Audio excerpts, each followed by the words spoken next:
게으름에 대한 설교를 하기가 이렇게 편안하지 않습니다. 그렇죠? 왜냐하면 듣는 사람에게 굉장히 공격적으로 들릴 수 있는 설교고요. 그리고 제 자신에게도 굉장히 공격적으로 들릴 수 있는 설교 내용이기 때문에 그렇습니다. 여러분들이 알고 있는 일반적인 게으름에 대한 상식에 대해서 어떤 단정도 없고요. 이런 게 게으름이 아니라 저런 게 게으름이다라는 개념을 새롭게 하는 것도 없고요. 게으름을 좀 더 진행해 나눠서 게으름은 이렇지만 우리가 이렇게 극복해야 된다라는 후반부 액센트도 없습니다. 오늘은 여러분들이 이미 알고 있는 그 게으름 깔끔하게 고얘기를 하려고 합니다. 그러니까 아마 거의 잔소리처럼 들리실 수 있는 위험성이 좀 있죠. 오늘은 유난히 여러분들에게 말씀을 듣고자 하는 마음이 있으셔야 의미 있게 전달되지 않을까. 그렇지 않다면 여러분이 좀 듣기 싫은 혹은 부담스러운 혹은 공격적인 얘기가 반복되는 시간이 되지 않을까라는 우려가 있습니다. 그래서 마음을 조금 더 여시고요. 조금 더 기대감을 가지시고 혜진아 그 소리 너무 큰 것 같아. 내가 샀으면 어떡하니 저거. 나는 왜 골프를 갖다 주면 조용할 거라고 생각했지? 제가 샀어요 저거. 엄마들은 좀 아닌 것 같아서 제가 샀는데 저기 시끄러운 건 줄 알았네. 하여튼 여러분들의 도움 조금 더 필요합니다. 약간 집중해서 설교를 함께 나누셨으면 좋겠습니다. 제가 생각해 그 스피치에 대해서는 두 가지 먼저 광고 말씀을 드릴게요. 제가 톤을 너무 올리면 공격적으로 들릴 것 같아서 오늘 좀 톤을 좀 다운시키고 이 내용을 내가 평소에 쓴 하이 액센트라면 굉장히 싫겠다라는 생각을 해서 오늘은 좀 되도록이면 소리 안 지르는 방향으로 설교를 하려고 합니다. 제가 졸리거나 제가 열정이 없어서 그런 게 아니라 좀 톤을 다운시키고요. 또 하나는 제가 설교를 하는 입장이다 보니까 마치 여러분들이 굉장히 게으른 사람인 것처럼 몰입해서 설교를 하도록 하겠습니다. 그러니까 저 목사님이 제가 설교를 몰입해서 이렇게 게으르면 안 된다는 얘기를 몰입해서 우연히 여러분과 눈이 마주친 것인데 저가 나를 지적하는 나를 똑바로 쳐다보면 저런 얘기를 할까 오해하지 않으셨으면 좋겠습니다. 오늘 하는 설교의 대부분 문장이 그렇기 때문에 일부러 여러분들 쳐다보는 것이 아닙니다. 하늘을 보고 설교할 수는 없잖아요. 그렇죠? 해봅시다. 본문에서는 여러 가지 얘기를 하네요. 다시 한번 읽어볼까요? 맨 먼저 뭐라고 하죠? 3절에 데살로니가 후서에서 얘기하는 건 게으르게 행하고 6절에 게으르게 행하고 우리에게 받은 정통대로 행하지 않는 모든 형제에서 너희가 떠나라 라고 얘기합니다. 무슨 뜻이에요? 게으르게 행하는 사람들에 대해서 어떻게 하라는 거예요? 아예 상종을 하지 말아라 라고 하는 정도로 게으른 사람들의 심각한 문제 얘기를 하는 부분들을 볼 수 있습니다. 7절에는 뭐라고 얘기하죠? 어떻게 우리를 본받아할지를 너희가 스스로 아나니 우리가 너희 가운데 무질서하게 행하지 아니하며 라고 했습니다. 무슨 뜻이에요?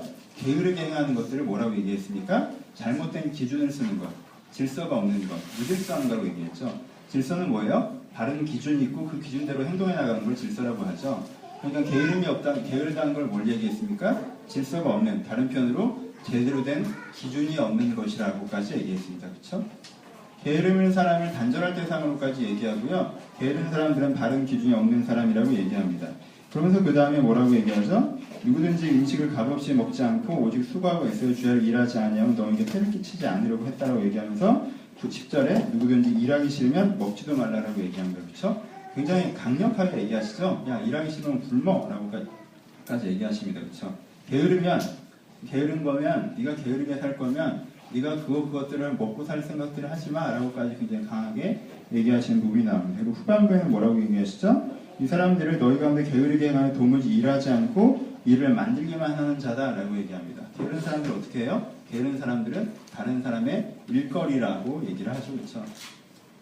되게 러프한 표현들이 많이 나옵니다. 첫 번째는 게으른 사람들은 아예 상종을 하지 말라고 할 처럼 타인의 게으름에 네가 물들지 않도록 주의하고 게으른 사람들은 타인을 어떻게 무슨 전염병도 아닌데 타인을 되게 안 좋게 물들이는 사람이라고 얘기를 해요. 그렇죠?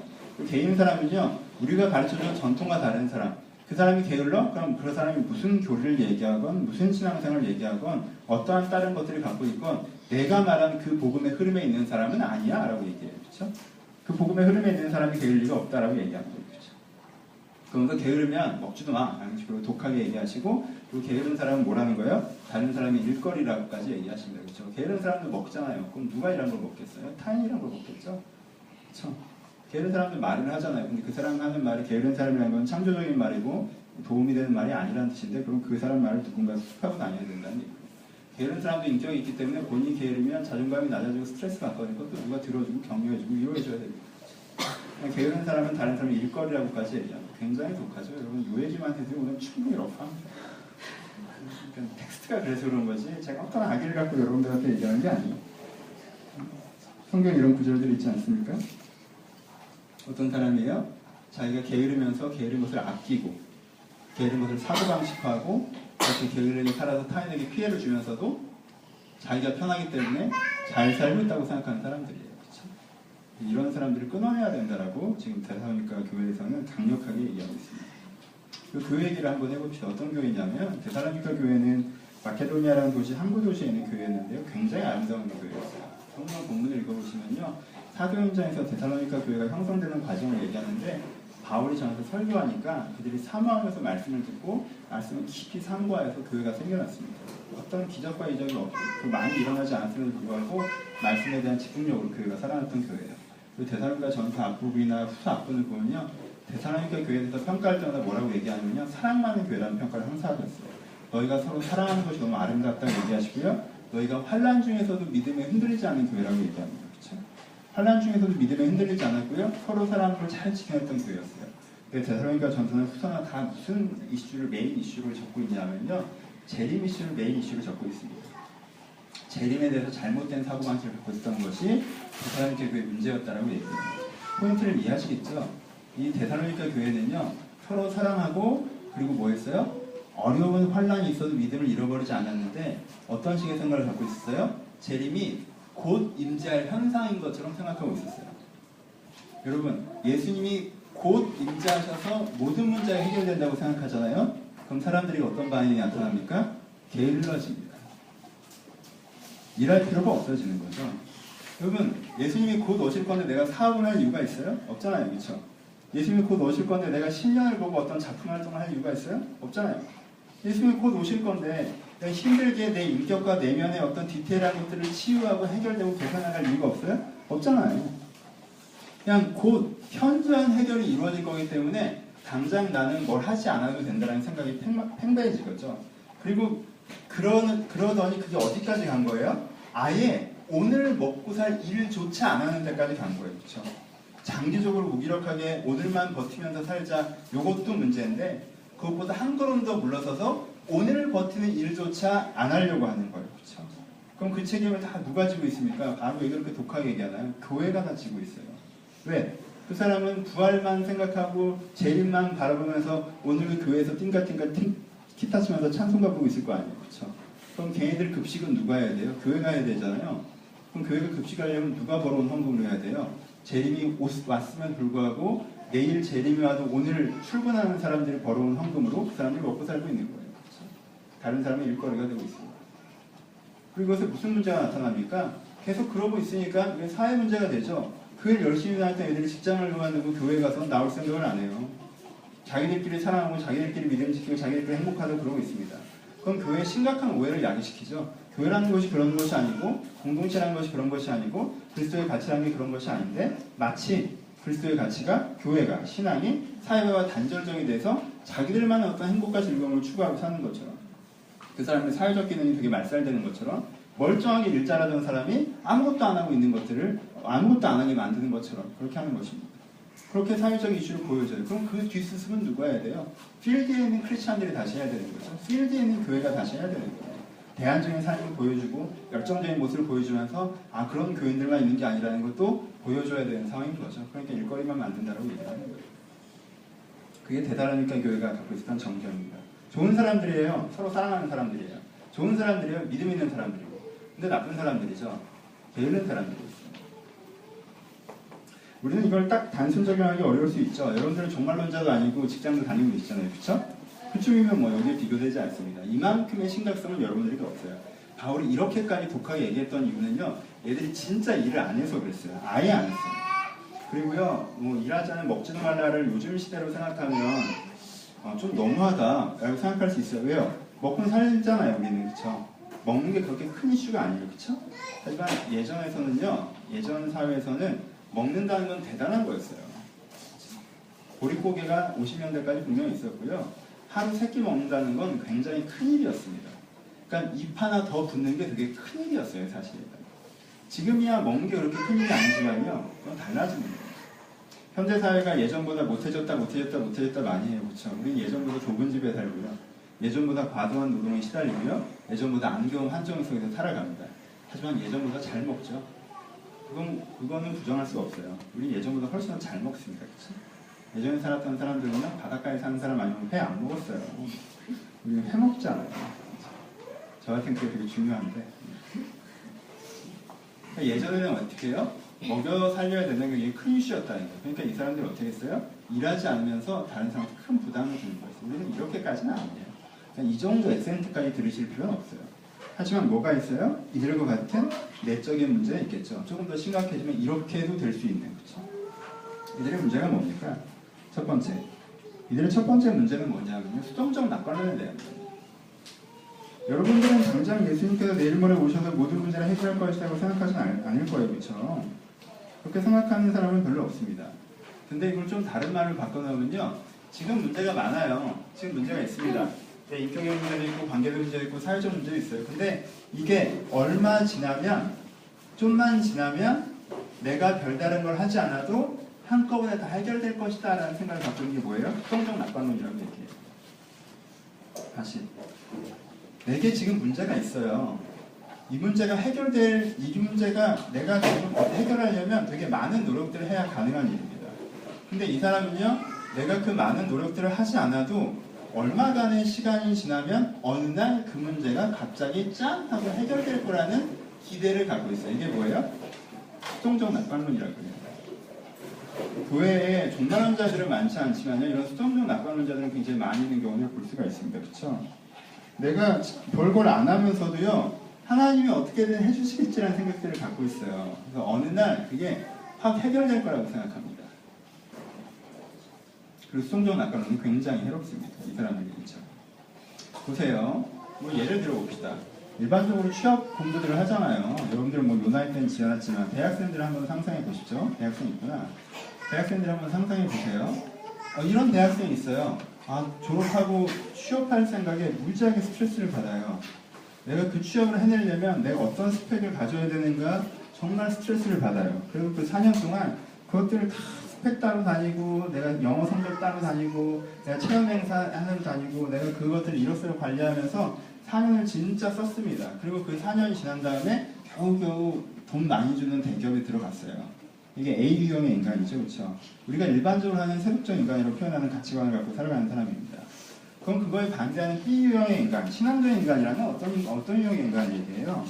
당장 내가 그렇게 무엇을 어떻게 하려고 하지 않은 방향성도 없이 달려가기 전에 내가 20살이면 내가 뭐가 먼저 필요하다, 난 무엇을 위해 살 것인가라는 기준을 먼저 설정을 해야 되고, 그리고 내가 어떤 삶을 살 것인가라는 성품을 내가 다듬어야 되며, 그리고 나는 어떠한 문제에 헌신하면서 살아갈 것인가에 대한 내 사회적인 방향성과 그 영역들을 설정하고, 그 영역에 그럼 좋은 사람이 되려면 내가 스스로 어떻게 준비해서 살아가야 되는 것인가에 대한 자기 능력을 개발하면서 살아가는 사람을 얘기하는 거죠. 그렇죠?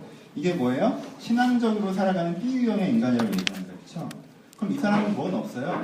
저렇게 좋은 직장에 들어가지는 않겠죠? 웬만한 케이스에서. 그렇죠? 근데 이 사람은 어떤 사람이에요? 자기가 갖고 있는 선명한 주관이 있고, 그 주관에 어느 정도 걸맞는 성품들을 갖고 있으며, 그 성품과 함께 자기 분야에서 자기가 이것을 중요하게 생각하는 사람에게는 내가 이런 사람이라고 보여줄 만한 일정한 능력이 개발할 때 있고, 그리고 그 영역이 어디인지 자기 스스로는 알고 만들어가고 있는 사람이죠. 그렇죠? 이게 B유형의 믿음의 사람이라고 얘기하는 거예요. 그렇죠? C유형의 사람은 어떤 사람이에요? C유형의 사람은요, 이쪽 사람을 되게 어떻게 생각해요? 한심하게 생각해요. 너 이렇게 스펙이 전부니? 대학이 취업하려고 하는 거니? 인생이 그렇게만 살아가는 게 아니야? 라고 얘기해요. 그쵸? 근데 이거 그렇게 열심히 안 합니다. 이 사람한테는 인생 그렇게까지 진지하게 살아가야 되나? 당장 그걸 꼭 해야 되는 건가? 나는 그건 조금 막연하게 들리는데? 그리고 막상 이것도 하지 않아요. 그럼 본인은 어떻게 삽니까? 이것도 적당히, 저것도 어느 정도 좀 걸쳐서 지내요. 근데 재밌는 건 뭐냐면요, 자기는 졸업하면 돈 많이 주는 직장에서 보람있게 살 거라고 생각해요. 그게 안 되면 하나님께 화를 내기 시작합니다. 얘가 믿음의 사람이에요? 아니죠. 얘가 개예요. 아까 얘기했던 개 있잖아요. 먹기 싫으면, 일하기 싫으면 먹지 말라고 했다며요. 봅시다. 자녀 양육에서 마찬가지예요. 일반적인 자녀 양육에서요. 여러분 우리나라가 페인트만 칠해도 인정받고 존중받고 우리나라가 피아노 조율만 할지라도 전문가로서 존중받고 대우받는 세상이라면 우리나라 엄마들의 애들을 그렇게 안 키워요. 왜 그렇게 키우겠어요? 우리나라가 그런 나라가 아니잖아요. 지금 현재 상태에서. 그렇죠? 그런 상태는 그렇지 않아요. 그러니까 애들이 사회적으로 어느 정도 자기가 인정받고 위치를 갖고 살아가려면 어느 클래스에 들어가야 된다는 강박이 생길 수밖에 없단 말이에요. 그러니까 어떻게 하는 거예요? 작은 변수라도 만들어내려고 노력하는 거죠. 어떤 학원을 보내는 게 좋은지, 어떻게 교육을 시키는 게 좋은지, 그래서 선행이 좋은지, 자기도용, 주도형 학습법이 좋은 건지, 그럼 그것을 어떻게 가르쳐야 되는 건지, 나는 얘를 어떻게 스케줄링 해줘야 되는지, 이렇게 하면서 애를 가르쳐요. 그렇죠? 그러면 이렇게 가르치려면요, 이렇게 가르치면 아무것도 안 된다고 자꾸 오해하시는데요. 성적이 잘 나갈 확률은 사실은 훨씬 더 높습니다. 그렇죠? 이렇게 가르쳐요. 근데 그 반대편에 사람이 있으면 어떤 사람이 나름대로 신앙적, 이건 그냥 예예요. 꼭 이렇게 극단적으로 생각하실 필요는 없어요. 예를 들어서 얘기하면 이렇게 얘기하는 거죠. 나는 아이들에게 내가 학업적 성취보다는 바른 가치를 가르치고 싶고, 내가 아이들에게 능력이 탁월한 것보다는 성품이 탁월했으면 좋겠고, 내가 아이들에게 다른 사람한테 많이 인정받는 기보다는 주변에 있는 사람들한테 존경받을 수 있는 사람이었으면 좋겠다 라고 하고 애한테 뭘 시키는 거예요? 가치교육을 시키죠. 그렇죠? 가치교육은 어떻게 시켜야 돼요? 아이가 그냥 수학, 영어, 국어 이런 것만 할 때 인생은 어떻게 살아가야 되는 것인가 하는 얘기를 되게 많이 해주는 부모야 되는 거죠. 그렇죠? 가치교육이죠. 두 번째, 성품교육은 어떻게 시켜요? 성품교육은 말로 시킨 게 아니고 태도로 보이는 거죠. 아이가 어떠한 태도를 보이건 나는 아이에게 아이가 가져야 될 한결 같은 성품을 보여주는 거예요. 그렇죠? 그 다음에 뭘 하는 거예요? 아이가 세속적인 사고방식이 흔들리지 않고 이렇게 살아갈 수 있도록 나름대로 아이의 인생을 스케줄링 해주는 게 필요하죠. 그렇죠? 그러면 아이가 돈 많이 버는 직업이나 아주 좋은 대학에 들어갈 수 있겠어요? 못 들어갈 확률이 훨씬 크죠. 그렇죠? 하지만 그것들은 당연히 감내하는 거죠. 왜? 이게 더 의미가 있으니까. 그게 뭐예요? 신앙적으로 양육한다고 할 수 있는 케이스죠. 다 이렇다는 얘기는 아니라. 예를 들면. 봅시다. 그럼 C는 어때요? 예수 믿는 엄마예요. 예수 믿는 아빠예요. 그래서 막 이렇게 애를 쥐잡지 잡아서 막 이렇게 막 하는 거는 아니라고 생각해. 어휴, 저러다 애 잡어. 뭐 이렇게 하고 아니라고 합니다. 애를 안 잡네요. 그렇다고 뭐 자기가 가치를 바로 세우고 변화된 성품으로 애들을 대하고 애들을 다른 방향으로 스케줄을 해주고 그것도 하지 않아요. 그냥 애들을 학원도 안 보내고 화내고 싶을 때 화내고 짜증내고 싶을 때 짜증내고 자기가 정돈되지 않는 인생 가치관을 나름대로 아이들한테 표현하면서 그냥저냥 지냅니다. 그럼 애가 어떻게 나올까요? 이도저도 아니게 나오죠. 그렇죠? 아니 애 자체가 그 엄마 때문에 그렇게 된다는 건 아니라 그 교육의 영역에서. 그렇죠? 포인트는 아시겠죠? 재밌는 건 뭔지 알아요? 이런 엄마가 가끔 내 아이는 하나님께 그냥 맡겼어라고 얘기한다는 거예요. 하나님께 맡겼어요? 하나님께 맡겼으면 어떻게 해야 돼요? 하나님의 성품으로 대했어야죠. 이런 대학생이 나는 내 인생을 주께 맡겼다고 얘기한다면 하나님께 맡겼어요? 그러면 어떠한 성공이나 어떠한 그런 거는 딱 포기를 했어야죠. 그렇죠? 그럼 포인트는 여기에 있는 거예요. 우리는요, 자꾸 막연한 낙관론을 가지고 그게 신앙이냐고 생각하는 경우가 있다는 거예요. 막연히 잘 된다는 생각이 우리가 하는 게 얼마나 해로운지 여러분들이 꼭 깨달으셔야 됩니다. 나는 이렇게 치열하게 학점 공부를 하지 않고 난 치열하게 아이 어떤 학업을 돌아봐주지 않았는데 아이가 학업적으로 탁월해지거나 내가 좋은 직장을 갖게 될 거라고 생각하는 건 그저 지름길의 원리죠. 그냥 난 안 했지만 하나님께서 어떻게 비벼주시겠지. 그렇죠? 하나님이 내 백이니까 무슨 일이든 생길 거야. 그건 공의도 아니고 하나님의 살아계심도 아니고 여러분들 하나님 여러분들 인도한다는 뜻도 아니며 하나님 여러분들을 사랑한다는 뜻도 아니에요. 그렇죠?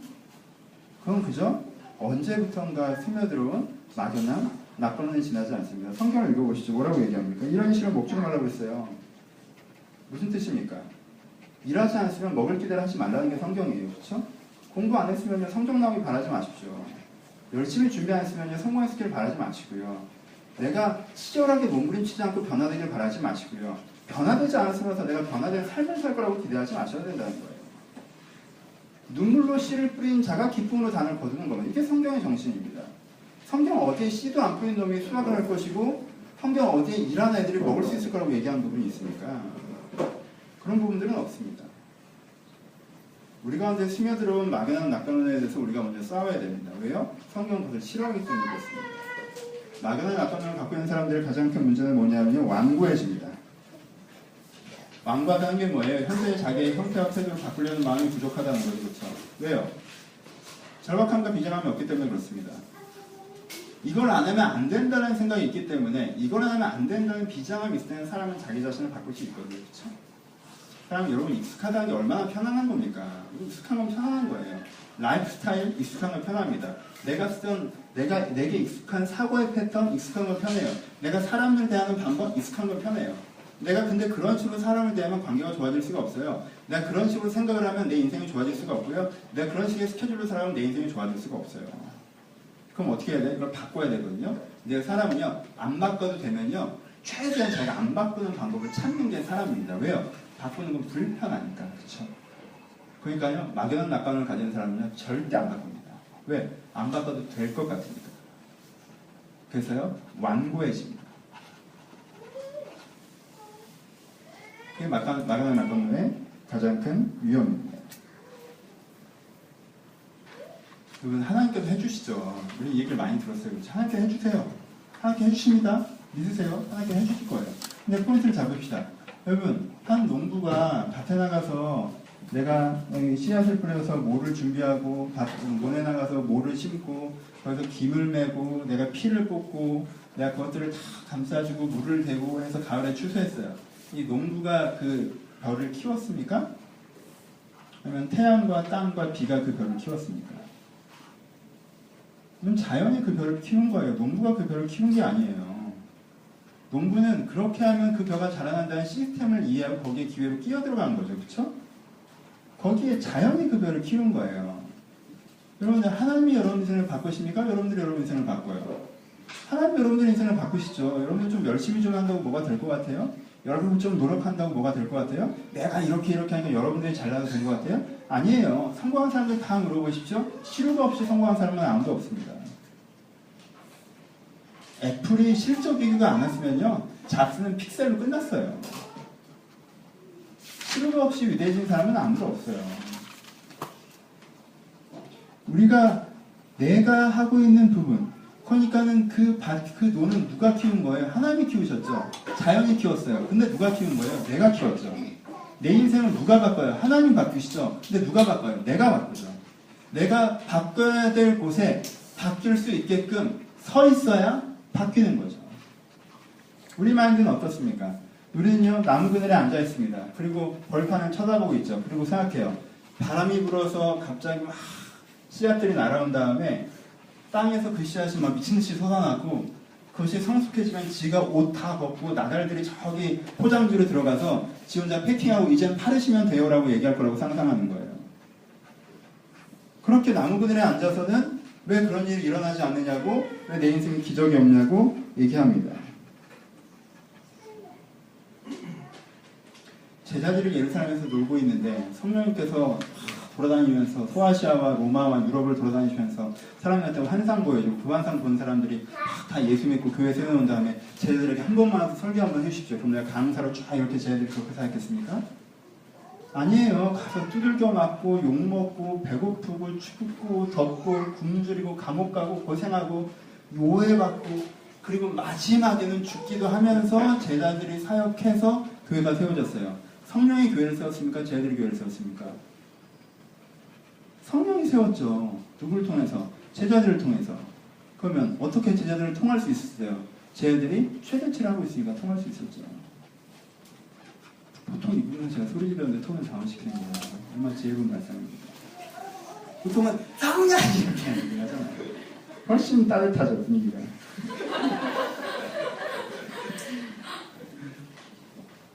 여러분들이 별 생각 없이 꼭 해야 되는 일만 하고 남은 시간 피곤하고 짱나니까 스트레스 풀고 살아가면 인생이 바뀔까요? 안 바뀔까요? 안 바뀌어요. 여러분, 꼭 해야 되는 일을 하고 엑스트라 타임을 스트레스 풀면서 살아가는 인생은 절대 안 바뀝니다. 성령도 그 인생을 바꿀 수 없어요. 왜요? 나무 그늘에 앉아서 벌판을 바라보는 사람에게 씨앗이 나고 풍요로워지는 것은 불이하기 때문에 그래요. 하나님께 기회해 주십시오. 움직임. 그것이 부지런함에 대한 것입니다. 일하지 않았으면 먹을 기대를 하지 마시고 씨 뿌리지 않았으면 거둘 기대를 하지 마세요. 그리고 일하는 사람들이 먹고 뿌리는 사람들이 거두는 옆에 서서 피해자인 양 자꾸 그렇게 서서 돌아다니지 마세요. 아무도 여러분들 가해하지 않았어요. 내용이 이래서 여러분들 따뜻하게 얘기하는 거예요. 제가 사실 어제 이걸 여기서 해봤거든요. 내용이 너무 독한 것 같아서 여기서 혼자 아무도 없는데 해봤어요. 너무 내가 들어도 상처되는 거야. 막 내 소리 내가 상처가 되더라고요. 이러면 안 되겠다. 원고를 바꿀 수도 없고 그래서 좀 따뜻하게 얘기하는 방향으로 수정했어요. 사랑해요 여러분. 다른 얘기지만 이 말씀은 저한테 하신 말씀이 아시죠? 제가 올해 무슨 말씀 뽑았는지. 일나기를 좋아하는 자는 살아있느냐 죽었느냐가 제 올해의 말씀이에요. 그렇죠? 하나님께 올해 나한테 뭐라고 하신 거예요? 제대로 열심히 안 할 거면 때려치라고 하신 거죠. 다른 건 된 거예요. 근데 제대로 열심히 해야 되는 거예요. 그렇죠? 이 말씀을 주시더라고요. 그러니까 설교를 해야죠. 나만 당할 수 있어요? 함께 해야죠. 두 번째, 마그나의 낙관론의 수동적 낙관론의 문제가 첫 번째였다면 두 번째 문제는 뭐예요? 두 번째 문제는 더 간단한 문제죠. 할 수 있는 걸 하지 않는 문제예요. 그렇죠? 이 사람들이 일할 수 있었어요? 먹을 수 있었습니다. 근데 안 했어요. 왜요? 안 해도 될 것 같아서. 여러분, 우리 인생에 일어나는 모든 문제들의 50%는요 여러분들의 문제가 아니에요. 여러분들의 주변의 문제입니다. 그렇죠? 타인들이 여러분을 공격해요. 그건 여러분들이 잘못한 게 아니에요. 그렇죠? 이 부조리한 사회가 여러분들을 억압합니다. 그건 여러분들이 잘못한 게 아니에요. 여러분들이 타고나게 그 정도의 재능을 타고났어요. 그건 여러분들이 잘못한 거 아니에요. 여러분들이 타고나게 그 정도의 환경을 타고났어요. 그건 여러분들이 잘못한 거 아니에요. 여러분들의 문제의 50%는요 여러분들 때문에 생긴 게 뭐 아니에요. 세상 때문에 생긴 거고 신들 하나님 때문에 생긴 거죠. 그렇죠? 태어나기를 그렇게 태어났으니까. 그렇죠? 근데 나머지 50%는요 여러분들 때문에 생긴 거예요. 할 수 있는데 하지 않은 것들에 대한 문제입니다. 그렇죠? 여러분 그냥 정직하게 여러분 인생을 돌아보십시오. 여러분 인생에 걸림돌이 되는 것들이 있죠. 걸림돌이 되는 것들이 있을 거예요. 하나님께서 좀 이런 집안에 태어나게 하셨으면, 하나님께서 좀 이런 상황을 주셨으면, 걔를 도대체 왜 만나게 하셔서 블라블라블라 있을 거예요. 그렇죠? 근데 솔직하게 얘기해봐요. 그게 여러분 인생에 걸림돌이 되는 뒷목을 잡고 여러분을 발꿈치를 잡는 문제의 전부예요? 사실은 그 반대가 더 많지 않아요? 내가 그때 그걸 했었어야 되는데, 내가 그걸 그렇게 했으면 안 되는데, 내가 그 사람에게, 그 일에게, 그 시절에 내가 그렇게 살았으면 안 되고 그렇게 했으면 안 되고 그런 식으로 대했으면 안 되는 데가 여러분의 발꿈치를 잡고 있지 않아요? 우리의 인생의 문제의 50%는요 세상이 던져준 것입니다. 그러면요 그 문제를 받아서 나머지 50%를 풀어내야 인생이 7점, 8점 나올 수가 있는 거예요. 근데요 세상은 안 그래도 50점의 문제를 던져주는데 여러분 스스로 50점의 문제를 더 만들어내 버리잖아요. 그럼 인생이 제로가 되는 거예요. 얼마나 착해졌어요. 이런 얘기를 할 때 내가 눈을 깔잖아. 괜찮은 이성이 없는 건 사실이죠. 그렇죠? 정말 여러분들 자매들끼리 만나면 항상 하시는 얘기예요. 남자가 없대. 괜찮은 남자는 다 어디 가는지 모르겠어요. 저도 죄송하게 생각해요. 근데 이런 남자였으면 좋겠다라는 높은 면접관의 기준을 가져놓고 최근에 설교했었죠. 왜 이런 남자 안 나타나는 거야? 라고 면접 데스크에 앉아서 심사위원처럼 계속 앉아 계시면 누가 거기 들어올까요? 그렇죠? 여러분들 면접을 보려고 했는데 아무도 지원을 안 해요. 그럼 세 가지 중에 하나를 해야 되잖아요. 홍보를 하시든가. 이런 좋은 회사가 있는지 몰라서 사람들이 지원 안 하는 건지 모르니까. 근데 아는데 안 와. 그럼 어떻게 해야 돼요? 연봉을 높여야죠. 저 처우를 개선해줘야 되는 거예요. 그렇죠? 노동시간을 단축해줘야 되는 거고. 안 그러면 지하에 수영장이라도 하나 파야 되는 거죠. 그렇죠? 그래야지 되는 거 아닙니까? 그럼 인간적인 일이라고 생각하십니까? 사회적 기회가 없는 것도 마찬가지예요. 여러분 사회적 기회가 없죠. 정말 여러분들은 안 좋은 시대를 타고나셨어요. 저희 세대도 이 정도는 아니었던 것 같아요. 몇 년 지나면 어디 가서 뭐든 일이든 하고 있었거든. 나도 3유대 나왔고 나도 지방대 나왔고 그때 내 국문과 동기에 다 영어 준비도 하나도 안 되고 소설이나 쓰겠다고 꼴랑꼴랑 돌아다니고 그랬던 애들이 지금 다 밥 벌어놓고 살고 있어요. 얼마나 아름다운 일인지 모르겠어요. 그나마 시대가 괜찮았나 봐요. 그때까지는. 근데 요즘 얼마나 사회적 기회가 없습니까? 우리 때는 최소한 비정규직이라도 없었는데 사회적 기회가 없어요. 진짜 이거는 사회 탓이 큰 것 같아요. 몰라서 물어보는 건데 진짜 여러분들이 뭔가 진짜 하려고 했을 때 난 준비가 다 됐는데 진짜 아무도 기회를 안 줘서 어려웠어요. 그때 내가 조금 더 열심히 했으면 그 기회를 잡을 수 있었는데 내가 준비가 안 돼서 그 기회가 지나갔어요. 궁금해서 물어보는 거야. 진짜인데.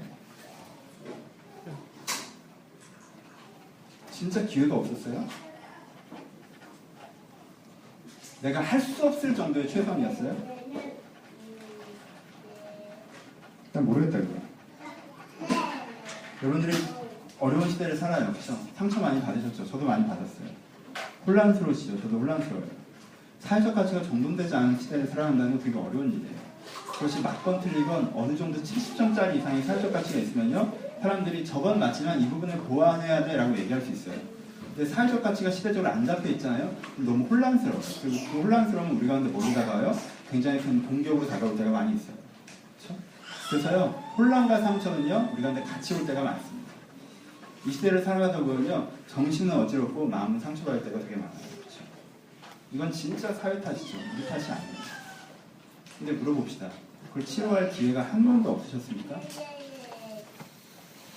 그걸 정리할 수 있는 기회가 나에겐 주어진 적이 없나요? 혹시 공부할 수 있는 기회가 있지 않았어요? 그럼 어떻게 살아야 되는지 고민하면서? 그럼 나는 어떤 기준으로 살아야 되는지 고민하면서? 혹은 치유받을 기회가 있지는 않았나요? 내가 이런 상처를 갖고 있지만 그걸 어떻게 치유받고 회복해서 내가 제대로 된 내 모습을 살아가야 되는지 내가 나를 정돈할 기회가 있지는 않았나요? 우리는 정말 우리가 할 수 없는 어떤 것들에 대한 것이라고만 생각할 때가 많지만 글쎄요. 저는 반반이라고 생각합니다. 이거보다 더 사소한 것들도 있죠. 하루에 성경 3-4장씩 읽으셨으면 벌써 한 번 읽으셨을 거예요. 여러분이 주일 강의 제대로 하루 3-4장씩 읽었으면요, 지금 여러분들 성경에서 알고 있는 지식량은요, 지금보다 현장에 비교되지 않을 정도로 성숙해있을 것입니다. 여러분들 치열하게 그래도 주일 설교 지켜내시고 기도 시간 지켜내셨으면요, 지금 성품보다 조금 더 나아져 있을 거예요. 그 여러분들 인생을 바꿀 정도라고는 제가 감히 얘기해드리지 못하겠지만요, 지금보다 확실히 나아져 있을 겁니다. 여러분들이 영어 단어 5개, 10개씩 하루에 외우셨다면 지금보다 영어를 잘하시겠죠. 그래서 내 인생에 영어 때문에 발목 잡힌 일은 없었을지도 몰라요. 그렇죠? 여러분이 그때 좀 화가 나서 조금 더 친절하게 대했다면, 내가 귀찮은 사람들을 좀 챙겼다면, 내가 그 자리에 앉아있기 싫어서 조금 앉아있었다면, 미적거리는 관계들을 좀 끊어냈다면, 안 만나도 되는 사람들 그만 만났다면, 내게 해로운 취미를 그만했다면, 내게 필요한 일들을 시작했다면, 여러분은 지금이랑 조금 더 달라졌을 수도 있어요. 그리고 그거는요, 사실은 여러분 인생에 굉장히 중요한 거였을 수도 있어요.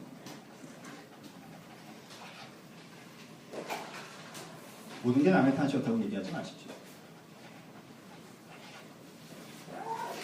이 사람이 두 번째 문제는 해야 될 것을 하지 않은 것들의 문제예요.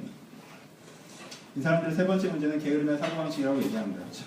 여러분, 이런 게으름은요, 해야 될 걸 하지 않고 막연한 낙관론이라는 이런 이끼 같고, 이런 곰팡이 같은 거는요, 하나님의 햇살, 진리의 햇살에 비추면요, 사라집니다. 그렇죠?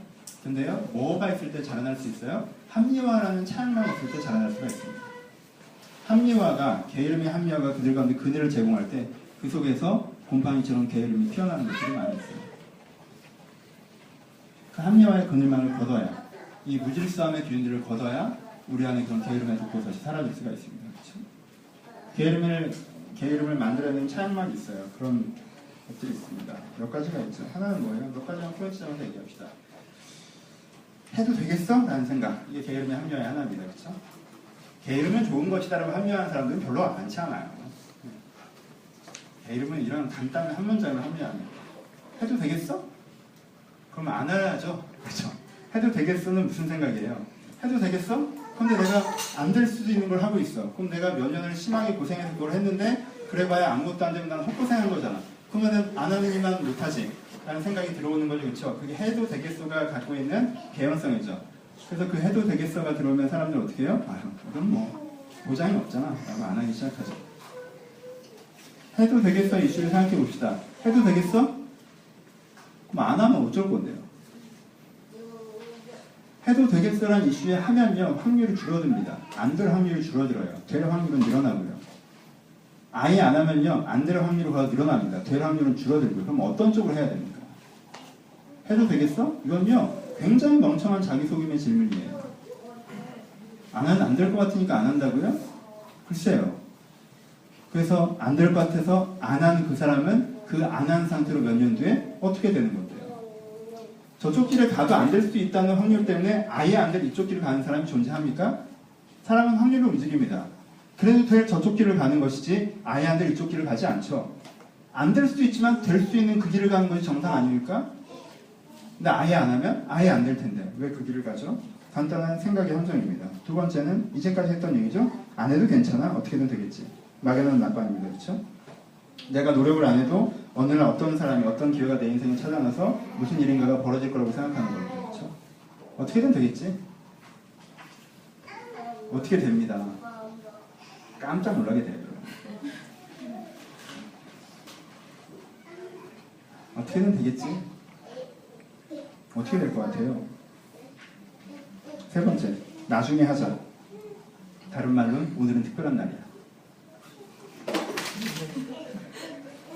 나중에 해야 됩니다. 이걸 해야 된다는 거 알아요. 안 하면 안 된다는 거 알고. 근데 오늘은 특별한 날이에요. 오늘은 특별히 우울하거나 특별히 센치멘탈하거나 특별히 화가 나거나 특별히 짜증나거나 특별히 피곤하거나 특별히 지루하거나 특별히 답답하거나 특별히 기분 좋거나 특별히 열정적이거나 특별히 즐겁거나 특별히 쉬고 싶거나 특별히 햇살이 비치거나 특별히 비가 내리는 날이죠. 목소리가 커지면 안 되는데 365일에 그 특별한 날을 다 빼면 8일 정도가 남습니다. 그래서 지금 제가 말씀드릴게요. 그날은 특별한 날이 아닙니다. 그날은 특별한 날이 아닙니다. 여러분 살다 보면 8일 정도는 왠지 내일을 위해서 오늘을 투자하고 싶은 그런 기분이 드는 날이 와요. 살다 보면 24일 정도는 다이어트를 해야겠다는 생각에 하루 정도 굶는 날이 오는 거죠. 그 8일이 와요. 그 8일만 일하는 사람에게는 아무 일 일어나지 않습니다. 여러분들 그날은 특별한 날이 아니에요. 그 다음 이렇게까지 해야 돼? 투자 대비 효과가 되게 적다고 생각하는 겁니다. 이렇게까지 해야 돼요. 제가 가르쳐 드릴게요. 인생은 비쌉니다. 그렇게까지 하셔야 돼요. 여러분 인생이 지금 괜찮게 들고 있는 건요, 다 그렇게까지 한 거예요. 제 경우엔 그래요. 제가 그렇게까지 했기 때문에 남들보다 그래도 그렇게까지 했기 때문에 내 인생이 그래도 중요한 내 내적인 변화를 내가 그렇게까지 했기 때문에 그래도 이 부분은 이렇게 할 수 있게 됐어요. 저는.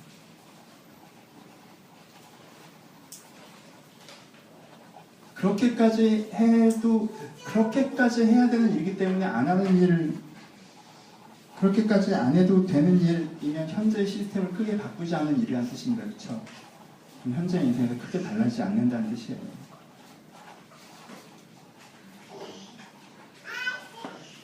마지막? 이렇게 프랙티컬한 건 마지막. 나만 왜 이럴까?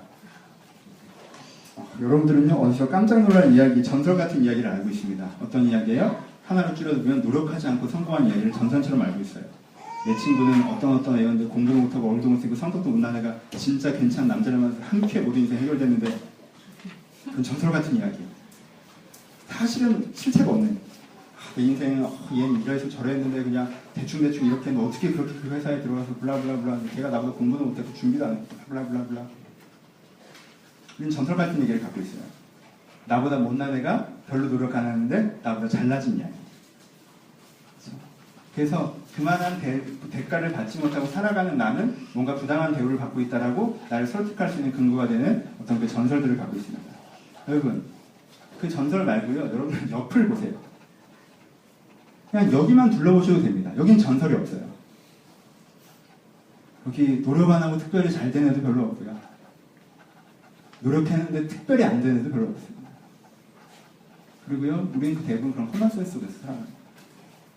왜 한두 명의 예외가 두세 명의 변수가 우리 가운데 새로운 기준이 돼야 됩니까? 여러분 왜 샴쌍둥이를 보시면서 왜 하나님 나는 머리를 하나로 태어났나라고 얘기하려고 하십니까?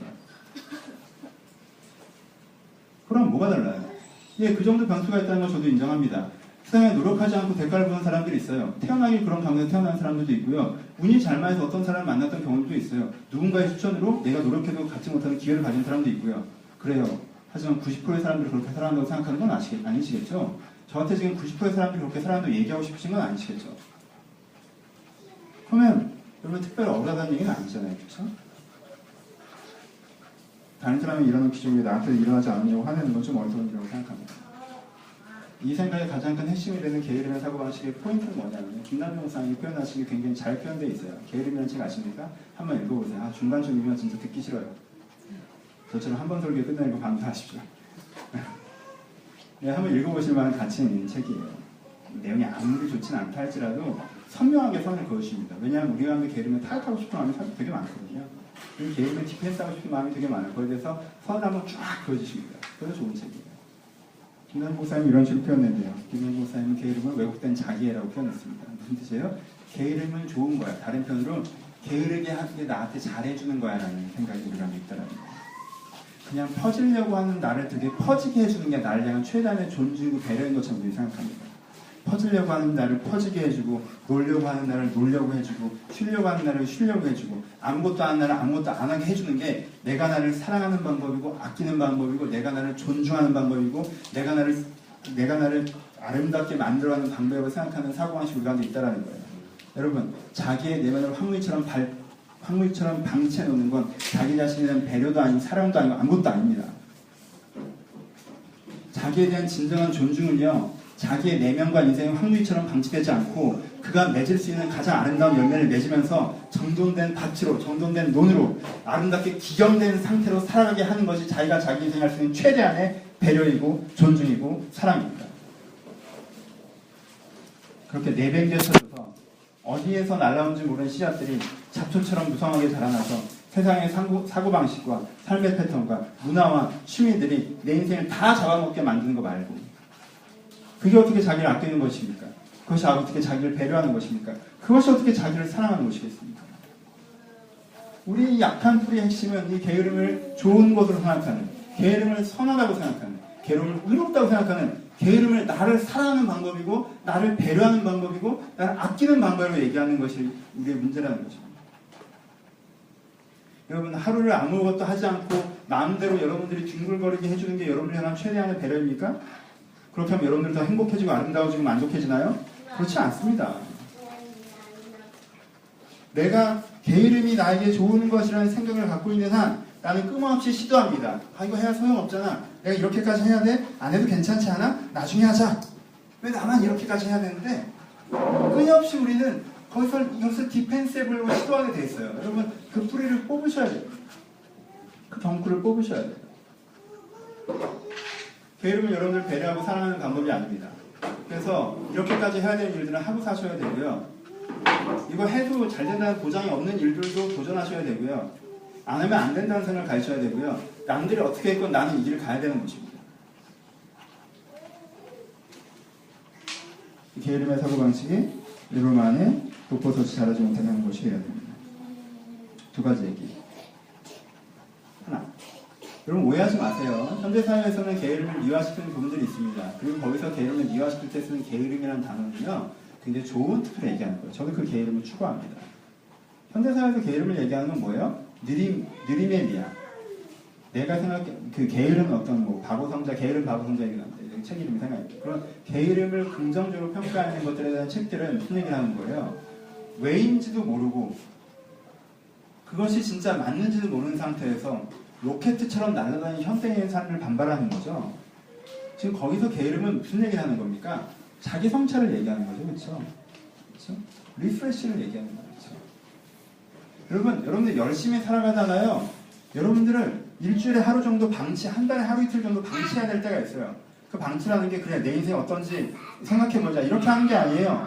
사람의 머리라고 하는 근육은요, 그런 식으로 쓰는 게 아니잖아요.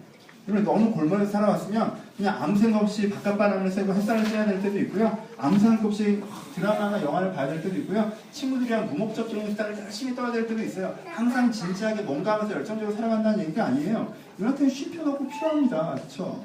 그걸 누가 뭐라고 하겠습니까? 저도 자주 저를 방치합니다. 방치하는 게 필요해요. 여러분 6년 동안 농사를 지었으면 그 땅은 황폐가 됩니다. 그러면 10년째는 하늘을 쉬게 해줘야 돼요. 그럼 어떻게 돼요? 그게 쉬는 거예요? 황무지예요? 방치된 거예요? 아니죠. 토양이 살아나고 있는 거죠. 그렇죠? 토양이 살아나고 있는 거예요. 그런 시간들이 여러분한테 꼭 필요해요. 누가 그걸 게으름이라고 합니까? 회복이라고 얘기하지. 그렇죠? 저는 그런 것들에서 도전하는 게 아니에요. 그런 것들을 문제 제기하는 게 아닙니다. 쉬지 말고 달리라고 얘기하는 게 아니에요. 하루 15시간, 18시간 일하라고 얘기하는 것도 아닙니다. 지금 그 얘기를 하는 게 아니에요. 내가 이걸 할 수 있고 해야 되고 하면 내 인생이 바뀌려고 뻔하게 알면서도 여러분들이 하지 않고 있는 그것들에 대해서 얘기하는 것입니다. 문제를 키워서 디펜스 하려고 하지 마세요. 앞으로 무조건 열정적으로 살아야 돼요. 느림의 삶의 미학들이 있다. 블라블라블라. 좋은 얘기입니다. 전 그 얘기 전혀 반발하지 않는다니까요. 그러니까 그걸로 디펜스 하려고 하지 마세요. 그 얘기를 하고 있는 게 아니에요. 회복을 하십시오. 쉼을 가지세요. 그리고 옥토로 거듭나십시오. 여러분들이 너무 열심히 정신 살아서 황폐하게 쓸 수 있어요. 그럼요, 여러분들 내버려 두세요. 그럼 더 들여다보십시오, 나를. 그런 시간이 꼭 필요해요. 근데 여러분, 그건 신성한 노동입니다. 그건 신성한 노동입니다. 내가 나를 돌아보고, 내가 나를 지향하며, 내가 나에게 쉼표를 주는 건요, 적극적인 행동입니다. 그런 시간이 있으면요, 텔레비나 보고, 영화나 보고, 놀러나 다니면서 함부로 쓰지 않아야 될 거 있죠? 그보다 조금 더 명상적인 시간이 필요하겠죠? 운동을 하거나, 산을 타거나, 길을 걷거나, 다양한 방면의 책을 읽거나, 내가 모르던 사람들을 좀 만나거나, 그런 식으로 필요하겠죠, 그 시간이. 그렇죠? 앞부분에 방치가 좀 있다 할지라도. 하여튼 그런 걸 얘기하는 게 아니에요. 전 부지런하게 아침에 일어나서 7시에 일어나서 출근해서 저녁 8시, 9시에 퇴근하는데 제가 게으르다면 물론 저는 여러분들이 사회적으로 최선을 다하고 있다는 걸 인정합니다. 인정해요. 존경하고요. 사랑합니다. 진짜 대단하시고요. 전 여러분들보다 과도한 노동에 시달리고 있지 않기 때문에 여러분들이 지고 있는 과도한 노동에서 제가 함부로 얘기할 수도 없고요. 그것이 얼마나 대단한 건 제가 충분히 이해하고 있습니다. 근데 얘기합니다. 여러분 영역이 있죠. 그렇죠? 자기 사회적 업무에는 게으르지 않으면서 자기 내면을 게으른 사람들이 있어요. 그렇죠? 그래서 내면 때문에 반복적으로 여러분들 어려운다는 사람들이 있어요. 자기 내면을 게으르지 않으면서 관계에 게으른 사람들이 있어요. 내가 내 사람을 대한 태도나 삶을 대한 태도를 바꿔야 되는데 그것에 게으른 사람들이 있습니다. 그래서 반복적으로 관계 문제를 발생합니다. 내가 다른 거에 대한 문제는 없는데 신앙이 게으른 사람들이 있어요. 그래서 하나님은 항상 거기 서 있고 하나님과 내 문제는 항상 하나님이 어느 날 뭔가 해줘야 되는지라는 내가 수동적인 낙관을 갖고 있는 사람들이 있어요. 그래서 그 문제 신앙 문제 해결되지 않죠. 다른 건 다 되는데 자주 이런 사람들도 있죠. 사회적 이슈에 대해서 내가 일하는 거에서 노동하는 거에서 영어 공부하는 거에서 이런 데 게으른 사람들이 있어요. 내면적 이슈나 신앙적 이슈에 대해서 하는 건 다 하는 것이고 그게 의미 있는 것이고 사회적 이슈에서 소소한 보이는 것들을 열심히 하는 것들은 그럼 별거 아니라는 식으로 되게 허세했던 사람들이 있어요. 그런 거 아니에요. 그렇죠? 영역들이 있어요. 그렇죠? 여러분들 보세요. 여러분들 어디에 게을르시는지. 여러분들 내면에 게을리는 것들에 대한 스트레스를 외면을 더 열심히 하는 걸로 풀려고 하지 마세요. 그렇게 되는 게 아니에요. 폴더가 달라요. 여러분 수학 점수를 아무리 올려봐야 100점이면 끝이에요. 200, 300, 400, 500 올라가는 게 아니에요. 영어 점수가 20점이면 수학 점수 99점 정도 됐을 때 영어를 해야 되는 거예요. 그렇죠? 99에서 100에 싸울 필요가 없어요. 하나 틀리셔도 돼요. 근데 20인 영어 점수를 80, 90까지 올리셔야죠. 아니 70, 80까지 올리셔야죠. 아니 50까지라도 올리셔야죠. 그러면 전체로 삶이 나아지지 않겠습니까? 그렇죠? 영역을 인정하세요.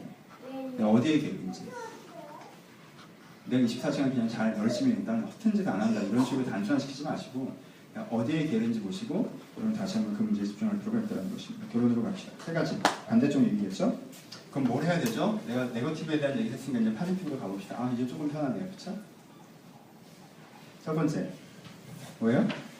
이건 긍정적 여러분들이 수동적인 것이 아니라 능동적인 낙관을 가십시오.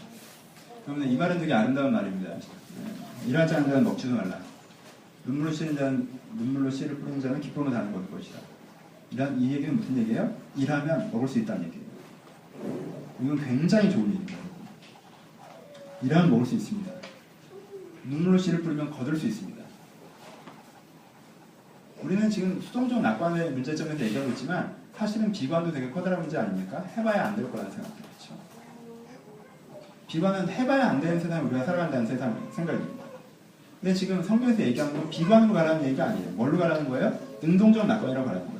우리는요, 좋은 세상을 살아갑니다. 우리는요, 아름다운 세상을 살아가요. 우리가 살아가는 세상은 좋은 곳이 어떤 곳이에요? 씨를 뿌리면 단을 거둘 수 있는 곳이에요. 일을 하면 먹을 수 있는 곳이에요. 내가 움직이면 결과가 나올 수 있는 선순환 속에서 우리가 살아간다는 믿음이 먼저 필요합니다. 능동적 낙관을 가십시오. 내가 해도 안 된다는 생각이나 어떻게든 되겠지, 그래도 잘 될 거야라는 생각을 갖고 있는 한 우리는 나아질 수가 없습니다. 하지만 우리가 뭘 가져야 돼요? 능동적 낙관을 가질 때 우리가 나아질 수가 없습니다. 천국은 주어지는 것이 아니라 만들어가는 것입니다. 천국은 주어지는 것이 아니라 만들어가는 것입니다. 대사로니가 교회에 필요했던 것들은 그저 앉아서 천국에 오기를 기다리는 것이 아니라 자기 가운데 이미 있었던 그 믿음과 사랑을 가지고 자기 안에 천국을 더욱더 치밀하게 구현나가며 그것들을 세상으로 샘플링해 나가는 것이 필요했던 거예요. 에베소 교회처럼. 그랬어야 됐어요. 여러분 대사로니가 교회가 왜 안타까운지 아십니까? 이 사람들은 좋은 사람들이라는 것 때문에 그래요. 이 사람은 사랑하는 사람들이고 믿음의 사람들이었어요. 좋은 사람들이었어요. 우리는 자주 이런 사람들을 만납니다. 참 좋은 사람들이에요. 여러분 교회 안에서는요 수동적 낙관에 빠진 좋은 사람들을 자주 만납니다. 좋은 사람들 열심히 안 해서 그렇지. 그래서요 막연한 낙관을 갖고 있는 좋은 사람들이요 자기가 세상으로 나가야 되는 사다리를 불태워버렸습니다. 자기가 불태운 거예요. 교회를. 이 막연한 낙관을 갖고 있는 좋은 사람들이 세상으로 걸어나가지를 못하고 자기가 세상으로 나가야 되는 그 사다리를 불태워버린 다음에 언제 어떻게든 되겠지라는 막연한 낙관을 가지고 살아가고 있다가 언제 어떻게도 되지 않는 걸 깨달았을 때 굉장히 큰 당혹스러움과 분노와 실망과 하나님에 대한 스트러글. 하나님 어떻게 나한테 이러실 수 있습니까? 아, 난 버림받았나요? 하나님이 진짜 계십니까? 뭐 이런 굳이 싸우지 않아도 되는 근본적인 싸움을 다시 시작해야 되는 상황에 봉착할 때가 있는데 너무 안타까운 일이에요. 그것이어야 됩니다. 우리 여기서부터 걸어나와야 돼요.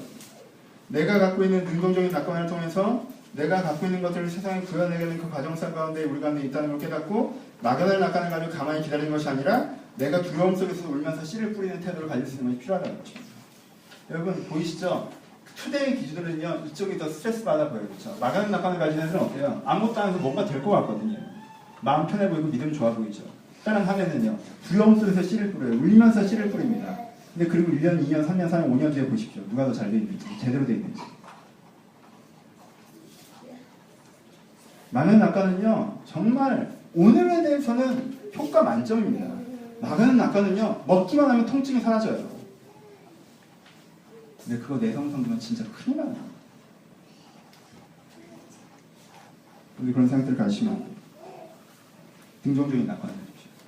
씨를 뿌리면 거둘 겁니다. 얼마나 아름다운 세상입니다. 거둘 수 있습니다. 여러분 비관론에 빠져보셨다면 이 얘기 얼마나 큰 희망인지 알 수 있습니다. 난 뭘 해도 안 될 것 같은 것에서 걸어나와서 여러분들이 뭘 하면 된다는 것들을 믿고 그것들을 시작하시는 것, 그것이 능동적인 낙관입니다. 우리가 가져야 되는 거죠. 그리고 두 번째, 오늘 해야 될 일을 하십시오. 오늘 해야 될 일을 하십시오. 너무 멀어 보여도 상관없습니다. 그리고 오늘 해야 될 일을 안 하는 이유는요, 내가 저기까지 했는데 여기에서 1cm짜리 막대기에 붙이면 저기까지 가야 된다고 생각하면 이걸 어느 세월에 하느냐는 생각이 들어요. 하지만요, 인생은 그런 식으로 건너가는 게 대부분입니다. 그러니까 오늘 해야 될 일을 하세요. 오늘 해야 될 일을 하면 돼요. 그래서 그걸 고민하십시오. 여러분들 멀어 보여도 괜찮습니다. 뭘 하면 됩니까? 여러분들 신앙, 여러분들 가치, 여러분들 정서, 여러분들 생활, 여러분들 능력, 여러분들 관계, 여러분들 생활에서 오늘 여러분들 뭘 해야 됩니까? 그걸 생각하세요. 그게 있습니다, 여러분. 그게 있어요. 여러분 그것을 뿌옇게 파스텔 톤으로 하늘에 던져 그렇지 하나님 저는 언제 괜찮아지나요? 주의 때는 언제인가요? 하나님 저 이것 때문에 힘들어요. 이것 때문에 답답해요. 이런 식으로 하늘에 던져봐서 그렇죠. 사실 그 문제가 얼마나 힘든지 그만 얘기하고 그 문제가 얼마나 두려운지 그만 얘기하고 그럼 내가 오늘 뭘 해야 될지 얘기를 시작해야 돼요. 그리고 그걸 하시면 돼요. 여러분들 그걸 안 해요. 왜 우리가 자꾸 너무 큰 주제로 가는 줄 알아요? 요 작은 걸 하기 싫어서 그래요. 오늘 할 걸 하십시오. 신앙을 제대로 잡고 싶고 신앙이 성숙하기 위해서 여러분 하셔야 되는 게 기도입니까? 기도입니까? 기도죠. 언제부터 안 했어요? 하라고 3년을 얘기하고 4년을 얘기하고 5년을 얘기하고 10년을 얘기도 안 하죠. 언제 해요? 그런 날이 있어요. 그렇죠? 특별하지 않은 평범한 날, 기도할 수 있는 날. 1년에 8일. 그리고는 언젠가 또 오늘은 아니고 관계적인 거냐? 사회적인 거냐? 그 문제가 생겼을 때 그 이슈에 대해서 막 얘기하긴 즐기지만 막상 그래 이건 이렇게 풀어가는 거야 라는 긴 토론의 결과가 나왔을 때 그 작은 행동을 시작하지 않아요.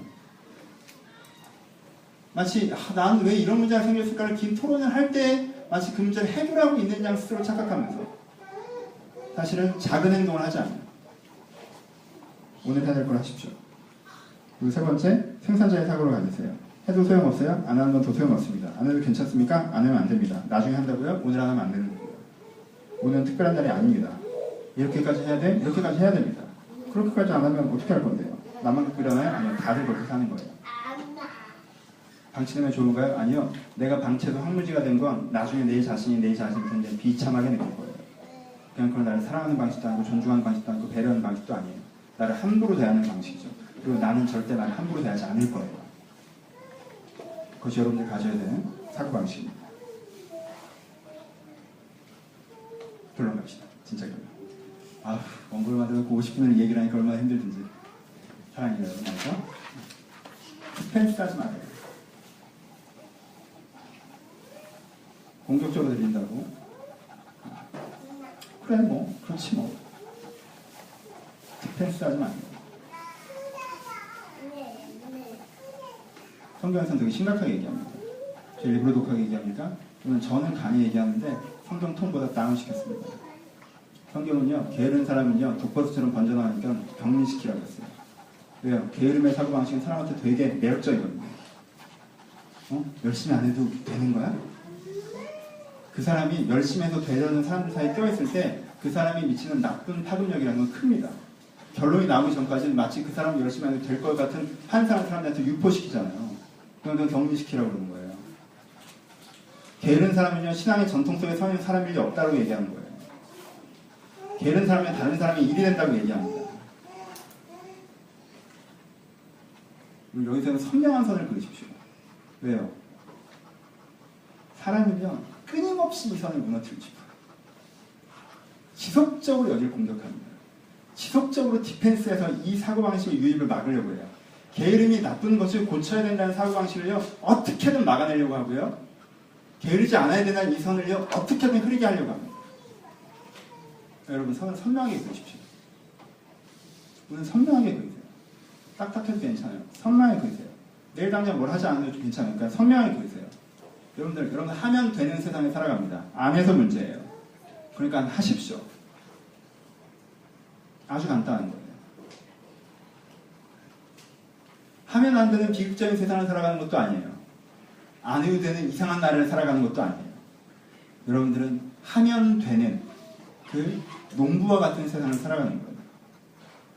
그걸 선명하게 여러분 마음 가운데 그으십시오. 그리고 그걸 시작하셔야 됩니다. 게으름은 안 좋은 겁니다. 자기를 배려하고 사랑하고 존중하고 아껴주는 게 아니에요. 게으름은 나를 방치하는 거예요. 나를 초라하게 만드는 거예요. 나를 사랑하고 존중하고 아끼고 배려하는 건 게으르게 방치하는 게 아니라 내가 나를 가꾸어 나가는 거예요. 이 두 가지 선을 여러분들 선명하게 그으십시오. 그리고 이 선에 죄책감 느끼십시오. 이 선에 내가 문제라고 느끼세요. 이 선에 내 문제를 바꾸고 싶다고 느끼세요. 선이 선명해야 됩니다. 이 선을 옮기고 싶어 하지 마세요. 이 선에서 자기를 보호하고 싶어 하지 마세요. 이 선 자체는 거기 두십시오. 그리고 그 선으로 말미암아 여러분들이 변화되어 나가야 됩니다. 왜요? 그것이 여러분이 원하는 것이기 때문입니다. 어떤 휴먼 빙도 다른 사람의 일거리로 살아보고 싶지 않습니다. 다른 사람이 이래서 날 먹여줘야 되고, 다른 사람이 이래서 나를 위로해줘야 되고, 다른 사람이 내가 벌린 일을 수습해줘야 되고, 어떠한 인간도 이렇게 살아가길 바라지 않아요. 누구도 그렇게 살아가길 바라지 않아요. 거짓말하지 마세요. 누구도 그렇게 살아가길 바라지 않아요. 그러니까 이 선은 선명하게 그으시고 게으르지 않아요. 하나님의 농부. 눈물로 씨를 뿌리고 기쁨으로 단을 거두는 그런 사람이 되시길 주님으로 축복합니다. 기도하시겠습니다.